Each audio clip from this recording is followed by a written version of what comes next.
When Jack Thornton received the letter informing him of his uncle's death and the inheritance of a remote desert ranch, he thought it was his chance for a fresh start. A down-on-his-luck cowboy with nothing but debt and broken dreams, he saw this as divine intervention. But nothing could have prepared him for what awaited in that forgotten corner of Nevada. On his first night at the ranch, drawn by an unnatural silence, Jack opened the barn doors and found himself face to face with the impossible. 6 alien creatures, each no larger than a child, hanging by their necks from the rafters. Their skin shimmered with an otherworldly iridescence, their oversized eyes frozen in expressions of terror. This wasn't just an inheritance. It was a doorway into a mystery that would challenge everything Jack believed about the universe, about humanity, and about the thin line between salvation and damnation. What happened in that barn? Who were these creatures? And why did his uncle keep this horrifying secret until his dying breath?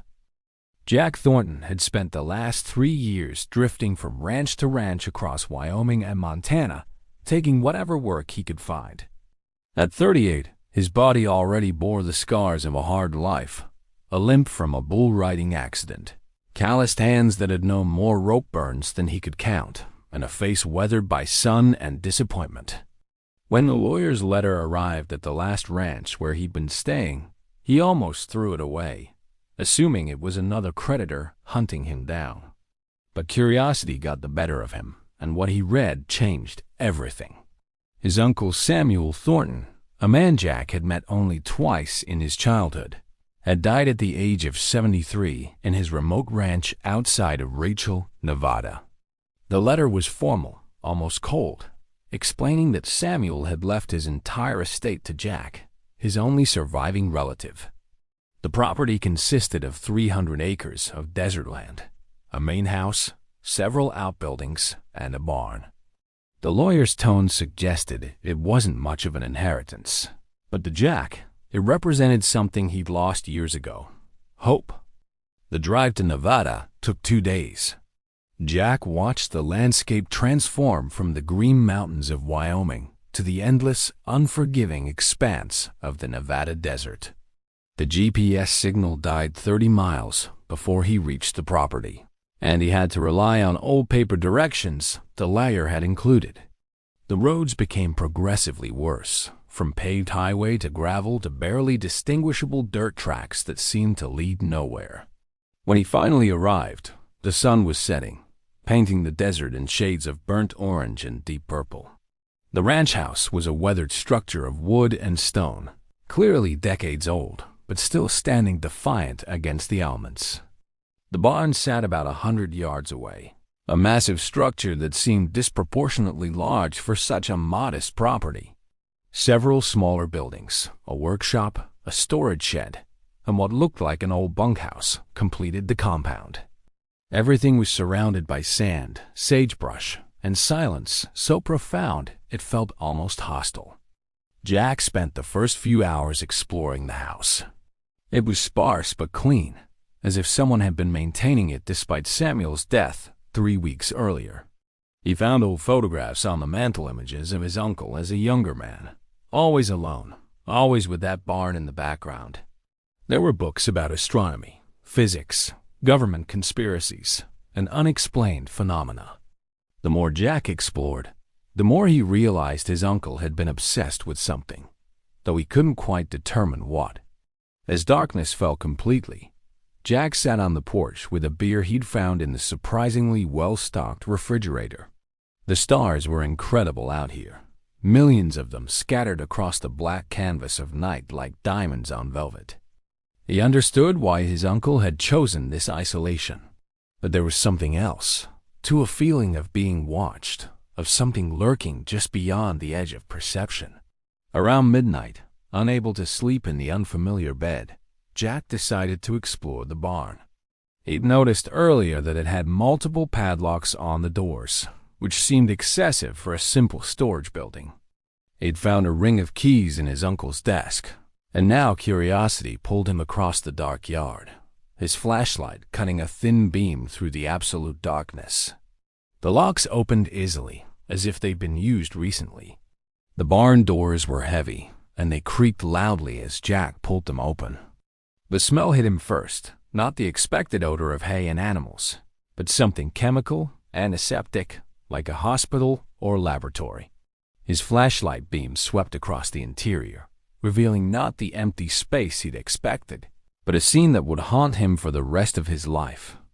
They hung from the rafters in a row, 6 of them, each suspended by what looked like thin, metallic cords around their necks. They were small, perhaps 4 feet tall, with elongated limbs and disproportionately large heads. Their skin, even in death, seemed to shimmer with an internal luminescence, shifting between silver and pale blue. Their eyes, those enormous, almond-shaped eyes, were closed, but their faces were frozen in expressions that seemed unmistakably human in their terror and despair. Jack's flashlight fell from his trembling hand, clattering on the concrete floor. He stood frozen, his mind refusing to process what his eyes were seeing. This couldn't be real. It had to be some kind of elaborate hoax, props from a movie, anything other than what it appeared to be. But deep down, in a place beyond rational thought, Jack knew the truth. These weren't props. They weren't costumes or clever fabrications. They were real, and they had died here, in his uncle's barn, in the middle of the Nevada desert, for reasons he couldn't begin to imagine. Jack didn't sleep that night. He couldn't. After retrieving his flashlight with shaking hands and backing out of the barn, he'd returned to the house and locked every door and window. He sat at the kitchen table with his uncle's old revolver, which he'd found in a bedroom drawer, loaded and within reach, watching the darkness outside and waiting for something to happen. When dawn finally broke, pale and hesitant over the eastern horizon, Jack felt no relief, only a grim determination to understand what he'd inherited along with this cursed property. In the harsh light of morning, Jack forced himself to return to the barn. He needed to confirm that what he'd seen wasn't some nightmare brought on by exhaustion and too much beer. But the scene was exactly as he'd left its 6 alien corpses hanging from the rafters, their strange skin now looking almost translucent in the daylight that streamed through gaps in the barn's walls. Jack spent the next several hours searching the barn systematically. Behind the hanging bodies, he found what could only be described as a laboratory. Tables covered with sophisticated equipment, much of it still plugged in and humming softly, computers with multiple monitors, filing cabinets, and walls covered with photographs and documents. Most disturbing were the medical instruments, scalpels, syringes, specimen jars, and devices whose purposes Jack couldn't begin to guess. The photographs were particularly unsettling. They showed the creatures, these beings, at various stages. Some appeared to be alive, restrained on examination tables, their large eyes open and reflecting pure terror. Others showed dissections, internal organs that looked both familiar and impossibly alien. There were charts tracking vital signs, documents covered in dense medical jargon and scientific terminology that meant nothing to Jack's ranch hand education. But it was the personal journal he found in a locked drawer that began to tell the real story. Samuel Thornton's handwriting was precise and measured in the early entries, but deteriorated into frantic scrawling toward the end. The journal began 15 years ago, shortly after Samuel had retired from his job, and here Jack learned something shocking as a senior engineer at Area 51. The entries told an incredible story. Samuel had been part of a secret program studying extraterrestrial biological entities. For years, he'd worked in underground facilities, examining beings recovered from crash sites and, more disturbingly, from ongoing contact scenarios that the government had kept hidden from the public. But Samuel had begun to question the ethics of what was being done. The beings, he wrote, weren't just specimens. They were sentient, intelligent, and suffering terribly. 5 years into his retirement, Samuel had done something that would change his life forever. He'd helped 6 of these beings escape from a holding facility in the Nevada desert. The plan had been to hide them on his ranch temporarily, then find a way to help them return to wherever they'd come from. But something had gone terribly wrong. The journal entries became increasingly distressed. The beings, Samuel wrote, had been damaged by their captivity, physically, mentally, and in ways that human medicine couldn't understand or treat. They couldn't eat earth food properly. They couldn't tolerate the atmosphere without suffering. They couldn't communicate clearly, though they tried, their large eyes expressing emotions that Samuel found heartbreakingly human. One by one, they had begun to die. Samuel had tried everything, using stolen medical equipment and forbidden knowledge, but nothing worked. The first died after 6 months. The second and third followed within a year. And then, 3 years ago, something even more horrible had happened. The remaining 3 beings had made a collective decision. Through whatever form of communication they possessed, they had conveyed to Samuel that they wanted to end their suffering. They were dying anyway, slowly and painfully, trapped on a world that was poisonous to them, unable to go home. They wanted death, but they wanted to do it together, in a way that might preserve their remains for eventual return to their people. Samuel had been faced with an impossible choice. Let them continue suffering or help them end their pain. The journal entries from this period were almost illegible, filled with self-recrimination, philosophical arguments, and desperate prayers to a God that Samuel clearly no longer believed would answer. In the end, he had helped them, but he couldn't bring himself to destroy their bodies or report what had happened. Instead, he'd preserved them in the barn, maintaining the equipment that kept their tissues from decomposing, and spent the next 3 years living with the weight of what he'd done or failed to do. Jack sat on the barn floor, the journal in his lap, tears streaming down his face for reasons he couldn't fully articulate. His uncle hadn't been a monster.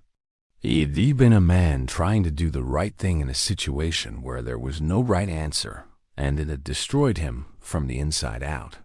But now the burden had passed to Jack. 6 alien beings hung dead in his barn, preserved in some kind of stasis. Government agents had probably been looking for them for years. And Jack had no idea what he was supposed to do with this knowledge, this responsibility, this impossible inheritance. Jack spent the next 3 days in a state of paralyzed indecision. He couldn't bring himself to call the authorities. Who would he even call? The local sheriff? The FBI? Area 51, if such a number even existed. Every scenario he imagined ended with him in a cell or disappeared into some black site facility. The beings either destroyed or returned to the captivity they'd literally died to escape. On the 4th morning, Jack's isolation was shattered by the sound of an approaching vehicle. He watched from the window as a black SUV rolled up the dirt road, moving too slowly and deliberately to be a casual visitor. 2 people emerged, a woman in her 50s wearing a business suit completely inappropriate for the desert heat, and a younger man in tactical gear with a sidearm visible on his hip. Jack met them on the porch, his uncle's revolver tucked into the back of his jeans, hidden beneath his shirt. The woman introduced herself as Dr. Catherine Reeves and her companion as Agent Donovan. She explained that she was from a specialized research division and that they needed to discuss Samuel Thornton's work. "We know what's in your barn, Mr. Thornton," Dr. Reeves said, her voice calm but firm. "We've known for years. We've been waiting." Jack's blood ran cold. Waiting for what? For Samuel to die, frankly. He made it clear that if we came while he was alive, he'd destroy everything, the subjects, the research, all of it. We couldn't risk that loss. The scientific value alone is incalculable. Subjects? Jack's voice was hard. "Is that what you call them?" Dr. Reeves had the decency to look uncomfortable. "It's complicated, Mr. Thornton. May we come in?" Against his better judgment, Jack let them inside. Dr. Reeves explained that she'd worked with Samuel at the research facility, and that she'd been the one who helped him escape when his theft of the beings had been discovered. She'd protected him, keeping the higher-ups from hunting him down, because she'd shared his doubts about the program. Samuel wrote in his journal that they asked to die, Jack said. That they couldn't survive here. That's partially true, Dr. Reeves admitted. But there's something Samuel didn't know, something we discovered after he left. She pulled out a tablet and showed Jack molecular diagrams that meant nothing to him. These beings, we call them visitors.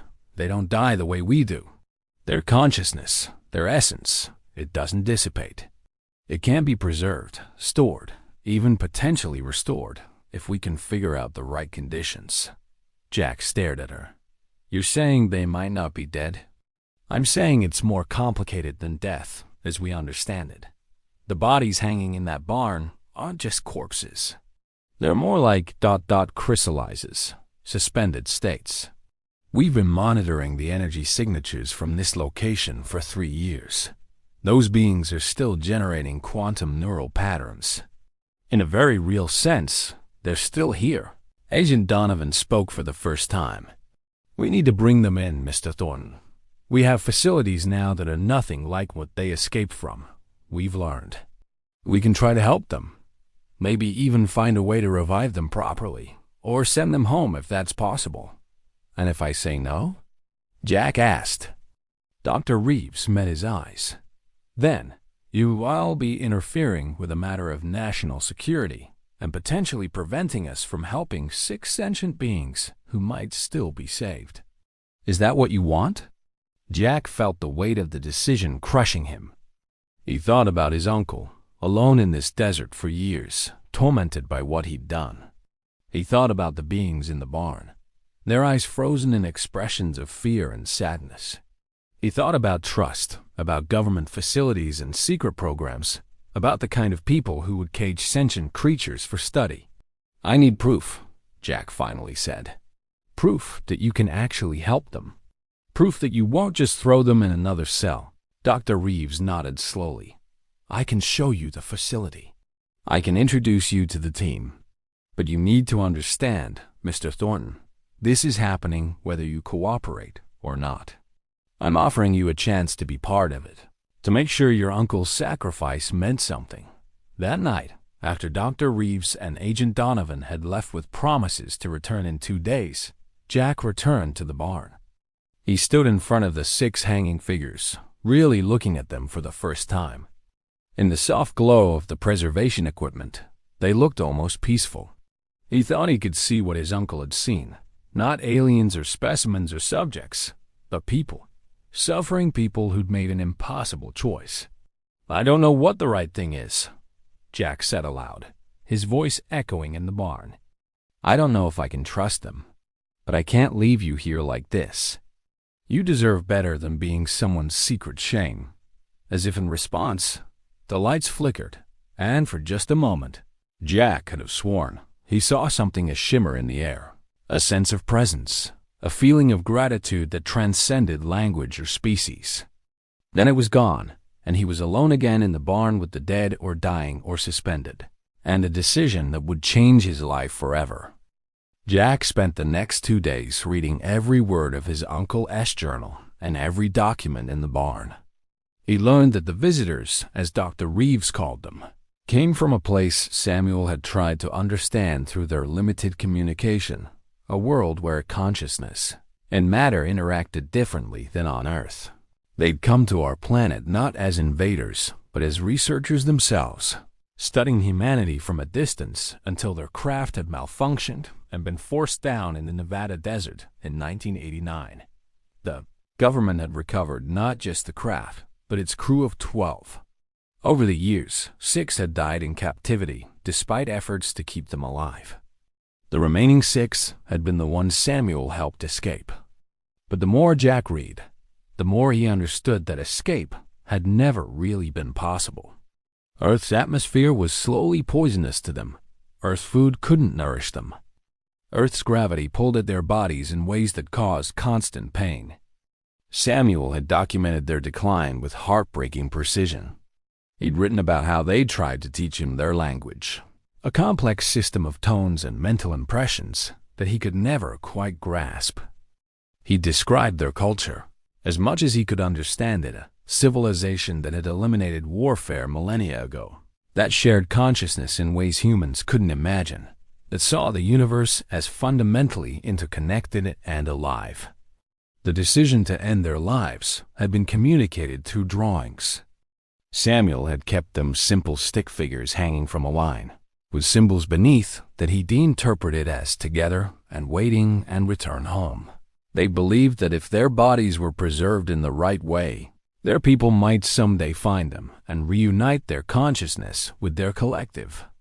It was, Samuel wrote, like they were leaving messages in bottles, hoping the tide would eventually carry them home. When Dr. Reeves returned, Jack was ready with questions. They sat in his uncle's living room, and he demanded answers about everything. The facility, the other visitors who died, what had really happened in 1989, and what the government's true intentions were. Dr. Reeves answered with surprising honesty. "The program has changed," she said. "After Samuel's theft and the negative publicity from whistleblowers, there was a complete overhaul. We're no longer a military operation. We're under scientific and ethical oversight. The goal isn't to extract secrets or build weapons. It's to understand and, if possible, establish communication." "You're telling me the government suddenly grew a conscience?" Jack's skepticism was clear. "I'm telling you that people like your uncle and myself fought for change, and eventually, we won some battles.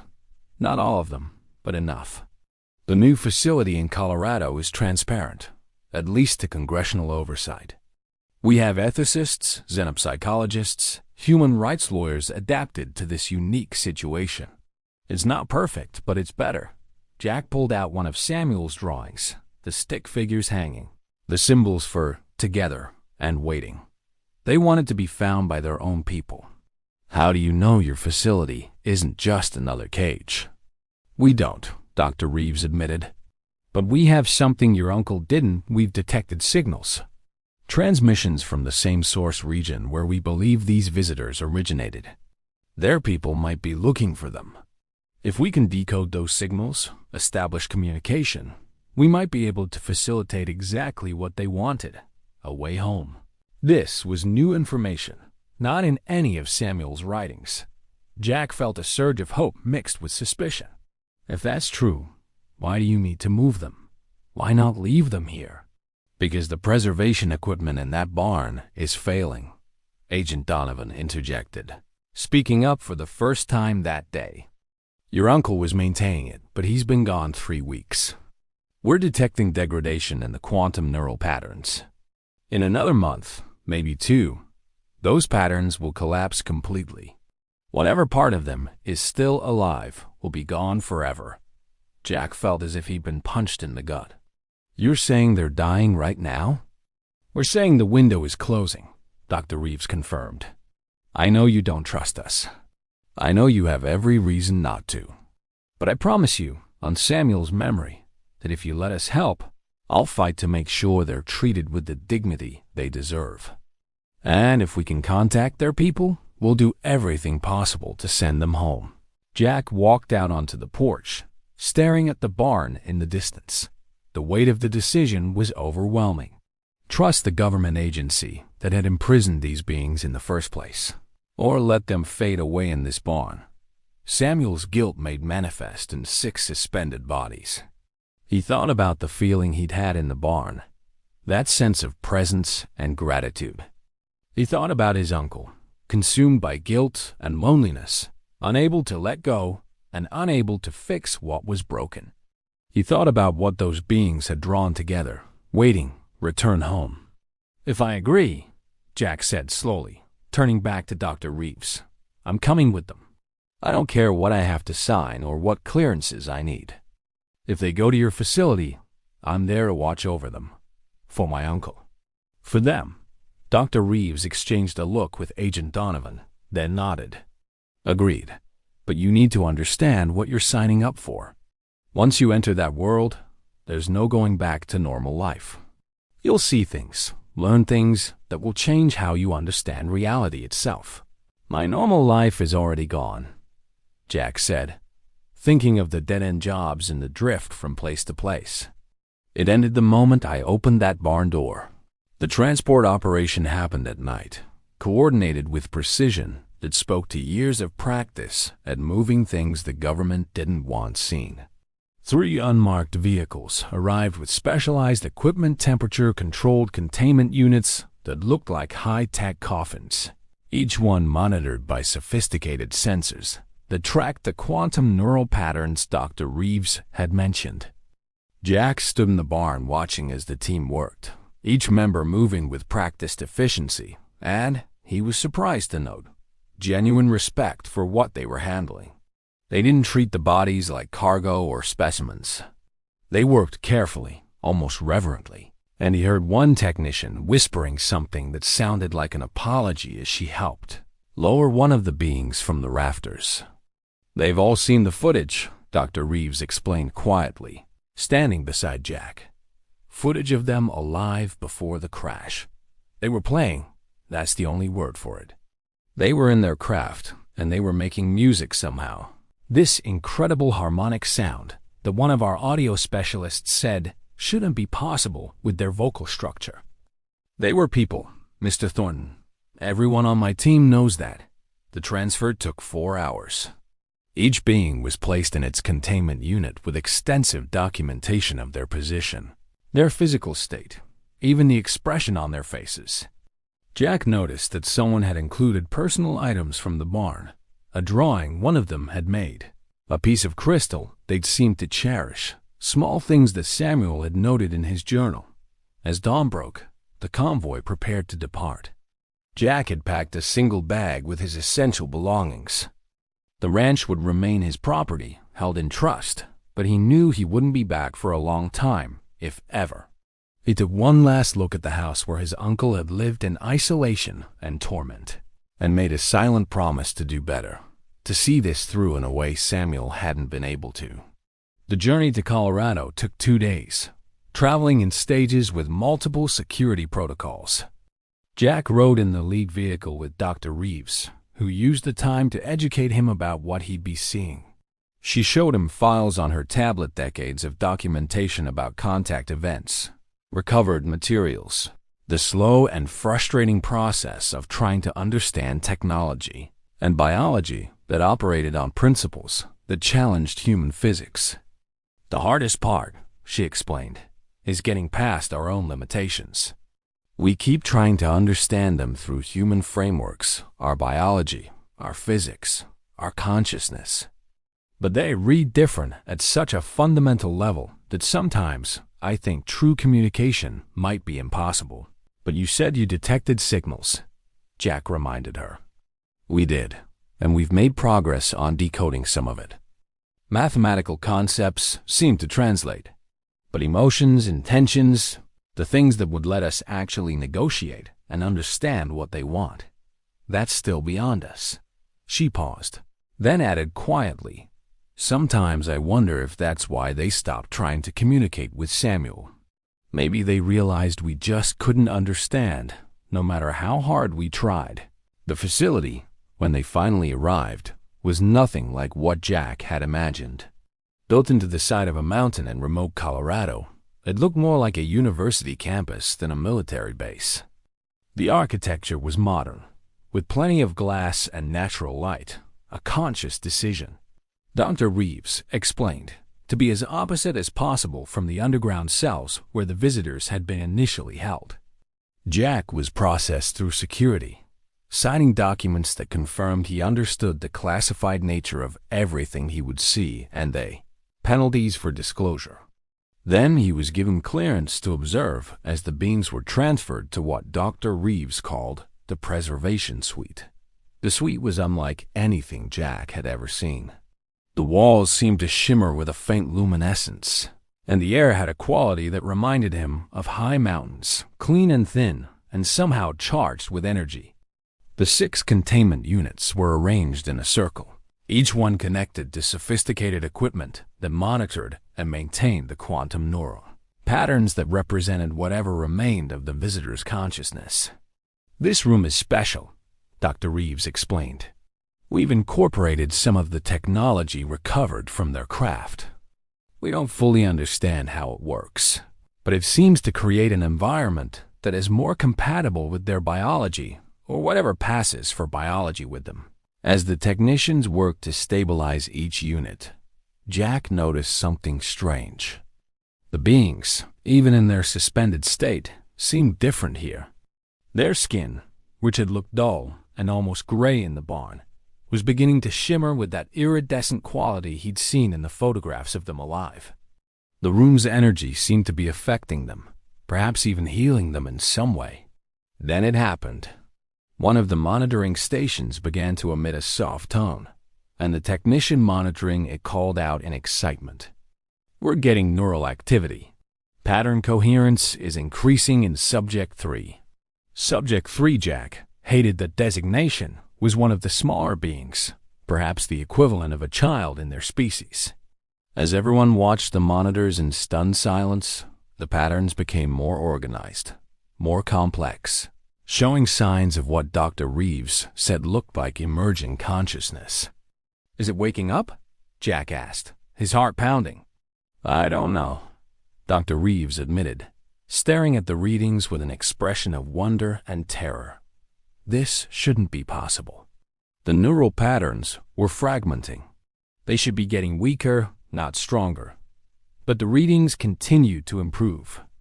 And then, impossibly, the being's large eyes opened, focusing on nothing at first, then slowly, deliberately, moving to look directly at Jack through the transparent containment unit.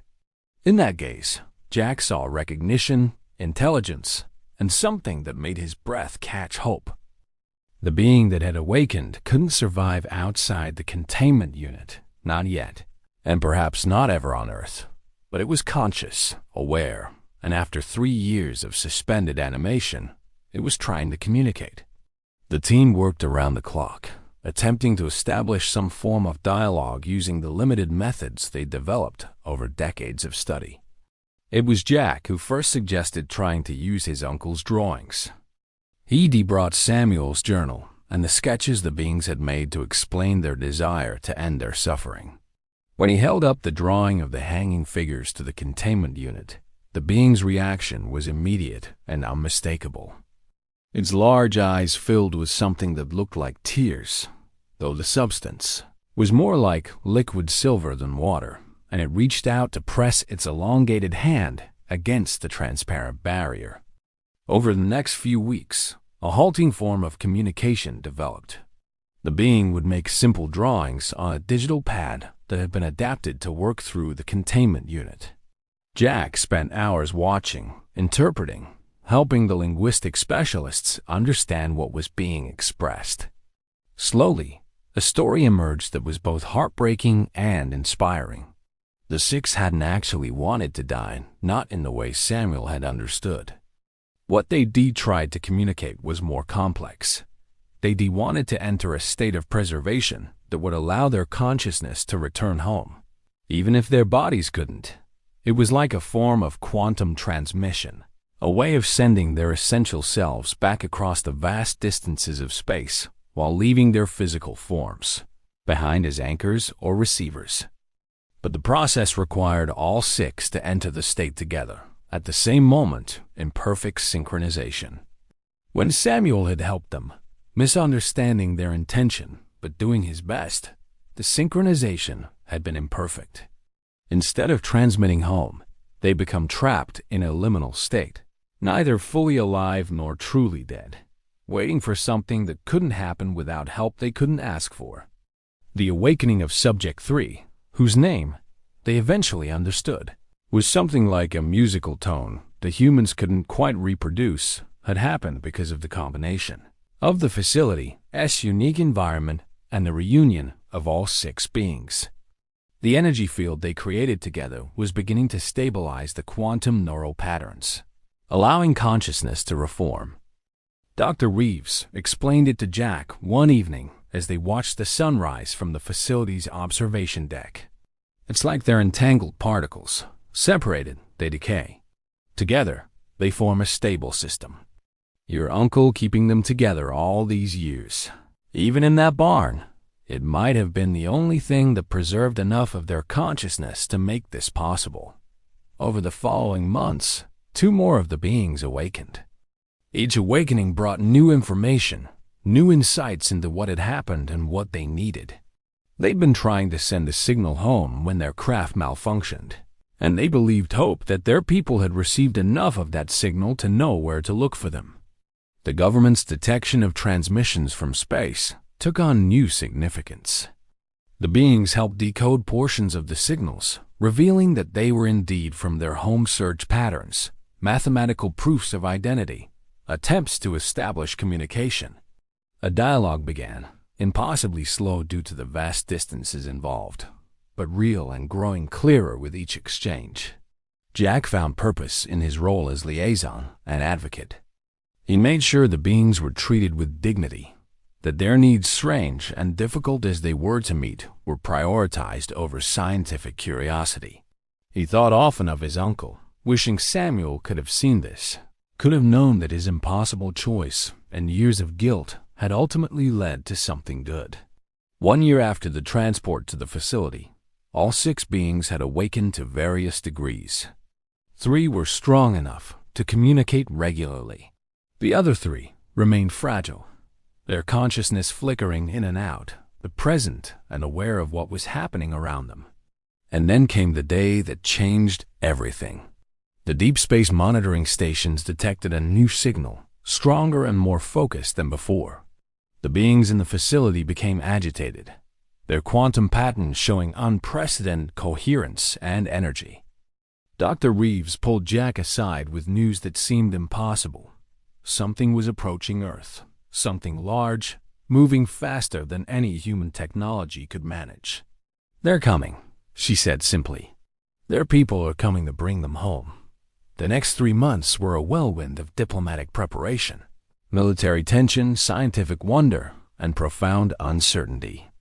Jack watched as the world's governments grappled with the reality of first contact, saw the being's joy at the prospect of returning home, and felt a strange mixture of happiness and loss at the thought of saying goodbye to the creatures he'd come to care for. When the ship finally arrived, slipping into orbit with technology that made Earth's space programs look like children's toys, Jack was there in the preservation suite with the 6 visitors. They were being prepared for transport, their containment units adapted for the journey home.